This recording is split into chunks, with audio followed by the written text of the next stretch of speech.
Salamat po, Mr. President. Thank you, Congressman Manuel. The next to interpolate is Congressman Johnny Pimentel. You have 10 minutes. Thank you, Mr. Chair. I would like to direct my questions to the former President. Magandang hapon po, Mr. President. Nung mga nakaraang hearing po, meron ho pong mga resource persons na nagsumite ng kanilang mga sinumpang salaysay. So ito po ang tatalakayin po natin ngayon. So unahin ko na po yung affidavit ni Colonel Ruyena Garma. Mr. President, kilala ho ba ninyo si Colonel Ruyena Garma? Yes, sir. Police ng Davao yan. Yes.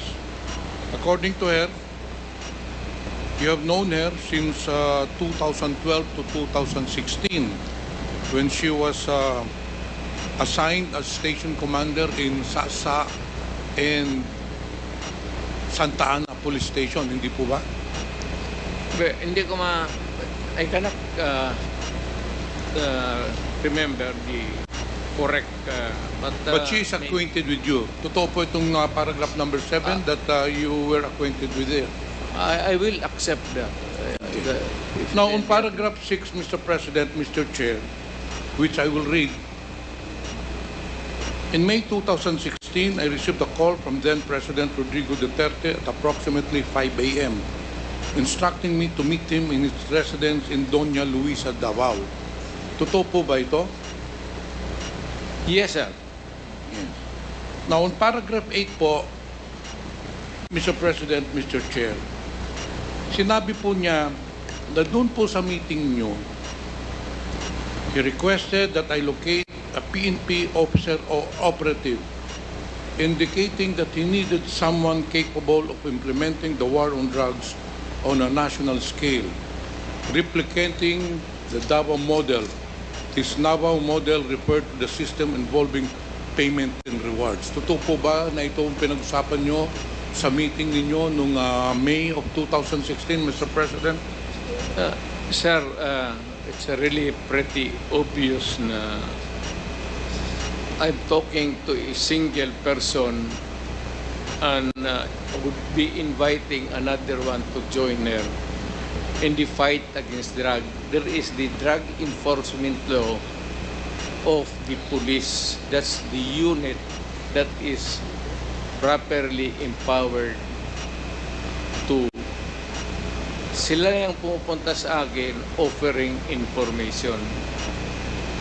So hindi po ninyo napag-usapan itong sinasabi niya na nagpapahanap po kayo ng isang tao na operatiba coming from the PNP na magpasimuno nitong ikang Davao model po. Yung INC, sir, ang isa kasing affidavit.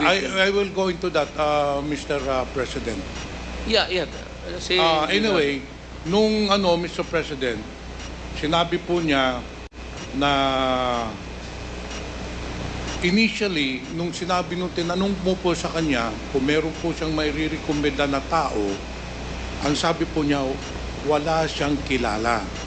But eventually, yung paragraph 10, however, I recalled my upperclassman Edelberto Leonardo, who was handling the CIDG group. So ito po yung inirekomenda ninyo, ni Colonel Garma sa inyo, na magpasimuno po nung Davao model. Totoo po ba ito? Sir, hindi, sir, because in every police department, meron talagang unit na nag-handle niyan, drugs o smuggling. Pupunta yan sila doon sa akin, sir, offering information. Sabi ko, sino pa ang nakaalam? Is there any other police operative who can collaborate your statement? Because I need validation. Naghihingi ng pera, sir, for operation. Hindi naman ako magbibigay ng pera sarili ko. It's always government money. So, pag may kanong dinajamming mo ako ng istorya na ganon, I need to a corroborative statement. Anyway, sabi ko, Mr. President, nagpatuloy pa po siya na sinasabi ho niya na there was a meeting between sa inyo po doon sa DPWH Panakan, Davao.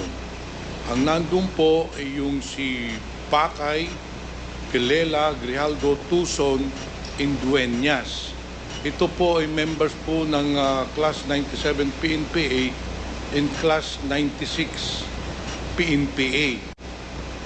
Totoo po ba yun na nakipag-meeting po kayo dito sa Class of 97 PNPA and Class 96 PNPA doon po sa DPWH in Panakan? Yes, sir. I do not remember the occasion. But I remember that there was, or almost everybody was there, including the military. Nagipag-usap ako separately from the military pati police kasi hindi magkaintindihan. But in that meeting, I was talking to the military, then to the police. Separate sila, pero... During that meeting po, Mr. President, hindi naman po ninyo napag-usapan na gagawa ng task force regarding war on drugs po. Hindi ho nyo napag-usapan yun during the meeting dun sa Panakan, sa Davao, between the Class PNPA of 93 and 96. 97 rather. I cannot do that, sir, because alam mo naman na only the police can create units or divisions in the police department. Hindi tayo empowered niyan. We are not allowed to create units there. It's not allowed by law. Binanggit din po ni Colonel Garma, Mr. President, Mr. Chair, doon sa paragraph 22, meron pong mga personahe po na hindi naman mga pulis na isasama daw doon sa ikangang task force. Kilala po ba ninyo si Lester Berganyo? No, sir. Honestly. Okay. Si Mr. Romel Bactat po. Lalo na. Si Mr. Rodel Serbo po. No, sir. Mr. Michael Palma. No, sir. It's stranger. And Mr. Peter Panungo, Parungo. Panungo, rather. Okay, Mr. President, Mr. Chair, ito po yung mga individual na, well, I'm just basing this on the affidavit. Yes, sir. hope you I don't understand mind. it. I understand it. I'm just going through the affidavit of Colonel Garma. So, Mr. Chair, according to her, these were part of the group of the PNPA 97 and 96 na supposedly who will be the members of the task force with regards to the war on drugs. Now, Mr. Chair, meron din pong binanggit si Colonel Garma tungkol sa reward system. Ito po ba ay totoo po na during the meeting, aside from organizing the task force, the reward system was also mentioned during that meeting, Mr. President? Yes, sir. I would repeat my statement. If there is a police operation that would need money, at lahat, alam naman ng lahat tayo dito sa gobyerno, there is no ready money for instant, there is an incident of kidnapping and there's a hot pursuit going on, naghahabulan sila, sir. Kailangan nila ng gasolina, pati pera. Nagbibigay tayo ng pera. I pro-police talaga ako. Kaya ako rin nagturo talaga sa police kasi police, pro-police ako. Alam ng Pilipinas yan. Okay, thank you, Mr. President. Nagsumiti rin po si Ruin Garma ng supplemental affidavit. Doon pa sa supplemental affidavit niya, sa paragraph 5, and I will read. I became aware of the so-called Davao Death Squad through various sources during my assignment in Davao. It was common knowledge among officers that almost all station commanders had special teams designated for specific operations. Although I did not know the identities of these teams, a culture of silence prevailed among police officers in Davao regarding such matters. Pinatutuhanan po ba ninyo itong aligasyon ni Colonel Garma na mayroong Davao Death Squad? Sir, kung meron man, walang pangalan at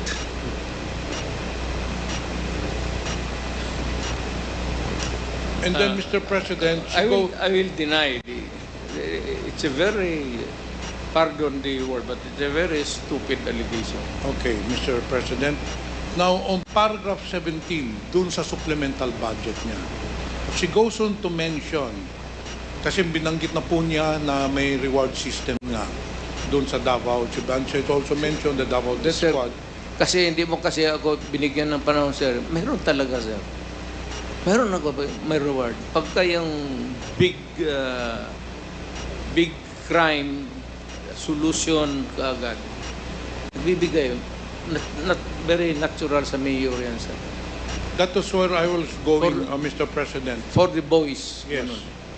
On paragraph 17, Colonel Garma states that for the deaths of suspects, Sunny Bindoventura provided direct payments of 20,000 to station commanders with no signed documentation required. Itong si Sunny Bindoventura, kilala po pa rin ninyo? He is a policeman who was with me for almost until now, retired na for 21 years. Sometimes, tinatawag ko siya mag-drive sa akin, sir. Pero itong yung sinasabi ho, Mr. Chair, Mr. President, ni Colonel Garma, paragraph 17, na nagbibigay daw nung reward payment direkta dun sa mga station commanders na amounting to 20,000, si Sunny Bindoventura daw po ang nagbibigay. Totoo po ba yun? Kung ang tanongin mo ko, sir, hindi totoo yan. Kasi kung sabihin mo, galing ang pera sa akin, ipasa ko kay Bindoventura para ibigay doon sa station commander, that is a very long story. Mr. Ako na ang magtawag ng station commander, ako na magbigay. Okay, Mr. Chair, Mr. President, ang isa po nagbigay ng sinumpaang salaysay is si Colonel Joby Espinido. Kilala ho niyo ba ito? Yes, sir. Well, binanggit po niya doon sa paragraph 35 ng sinumpaang salaysay niya na sinumiti po noong August 25, 2024. Ito po, and I will read po. I know that there was a reward of 20,000 pesos per kill in the drug war. So in short, Mr. President, Mr. Chair, itong statement po ni Joby Espinido, kino-corroborate din po dun sa statement ni Colonel Garma na nagbibigay po ng 20,000 pesos for every kill. Totoo po ba yun? No. Every crime that is solved, whether it is really it resulted in a killing or nahuli, sir, basta yung droga, mainit ako, sabi ko, nagbibigay ako ng reward. Pero it does not presuppose na magbayad ako ng 20,000 para patayin yung drogista. Nagbibigay ako talaga, sir, ng alam ng lahat yan. I support the police. And if, kung malaki ang nahuli nila, binibigyan ko sila ng tip for the boys. Mr. President, Mr. Chair, isa rin pong binanggit ni Joby Espinido itong operations kay Mayor Rolando Espinosa. Was the killing of Mayor Rolando Espinosa related to the operations against drugs po? No, sir. I do not even know the person. And if there's the killing, it's beyond me. He also mentioned, Mr. President, Mr. Chair, doon sa paragraph 19, sinabi po niya there was an operation po against Mayor Rinaldo Aldong Parayunog of Cosamis City. Was this also part of the war on illegal drugs, Mr. No, wala akong pakialam, sir. But I know that the Parahinogs were, patay na kasi. I do not want to, lahat na ng maisip mo na kagaguhan ng isang gangster. Actually, they served the search warrant on July 30, 2017, and after the operation, 16 people were killed in these police operations po, yung kay Paruino. This was according to the affidavit of Joby Espinilo. If it was in Davao, In Osamis po. wala akong ano din, sir. Hindi ko na teritoryo yan. Okay, dito naman po tayo, Mr. President and Chairman, Mr. Chair. Doon po sa may nangyari pong patayan noong August 13, 2016 sa Davao Penal Colony involving 3 Chinese prisoners. Ito po yung mga Chinese na kinulong po doon sa Davao Penal Colony. Ito po yung mga Chinese chemist yata. Now, accordingly, it was an operations led by Colonel Garma, inutusan si Arthur Nasolis. Pero ang pinaka-importante po, ito po ay sinumpaang salaysay ni Colonel Jerry Padilla po. He was the superintendent at that time nung nangyari po ang patayan dun sa Dapicol.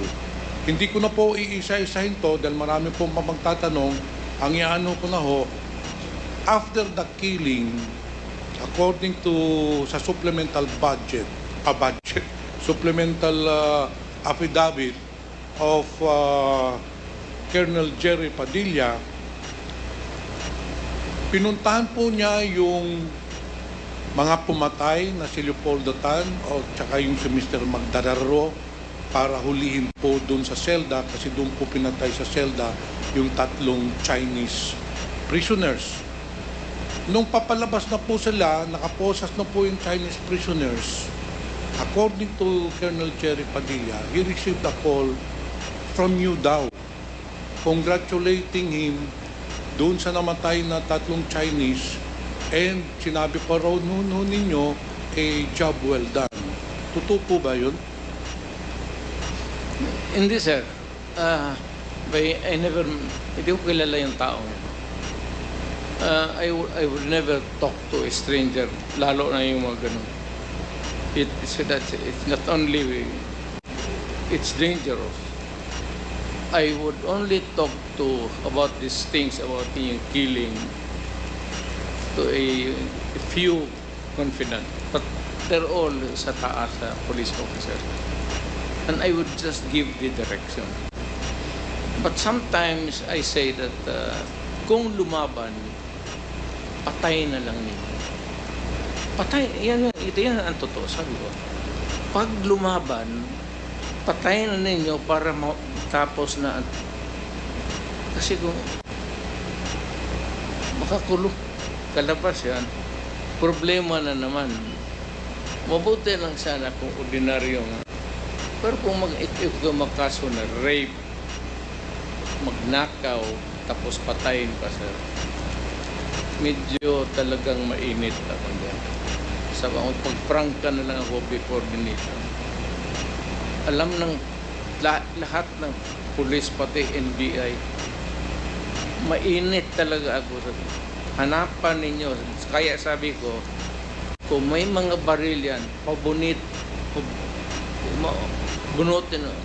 Meaning to say, make a scene na kailangan, pag sabi mo, arestado ka, padruhin mo muna ng baril. At barilin mo. Patayin mo na para wala na akong hold upper na hahanapin pa bukas. At wala nang ma-rape, wala nang manakaw, at maganda na ang syudad ko. Ang mga residente at least wala nang hindi masyado takot. They Anyway, can walk the streets Mr. at President, night. this statement of Colonel Jerry Padilla was corroborated by a certain Mr. Leopoldo Tan, yung isang PDL na pumatay, kasi nagsama na po sila doon papunta sa opisina ng admin office ng Dapicol, and nag-corroborate po si Leopoldo Tan na indeed tumawag daw po kayo kay Colonel Jerry Padilla. I just want to inform you that it was just corroborated by Leopoldo Tan. Alam mo, sir, hindi mo dapat gawin yan. Alam mo bakit? Pag ganun yan, sir, tinitape ka. Alam mo yung police na gano'n, tinitape ka. Pagka nag-istorya ka ng mga gano'n, sasabi ka talaga. Hindi ko ginagawa yan. Kung may instruction man ako, kung may gusto man akong patayin, tawagan ako. Isang tao, isang officer, patayin. Wala nang lalo ng rape, nakaw, rape, tapos nakakulong. Thank you, Tapos, Mr. President. Thank you, Mr. Chair. I have no further question. Salamat. Thank you, Pimentel. The next Chair. to interpolate, Mr. Chair, short interjection, Mr. Chair. this is again in relation to the questions being raised by Congressman Pimentel. Yes, Mr. Chair. You And have 2 some of minutes. the questions raised by the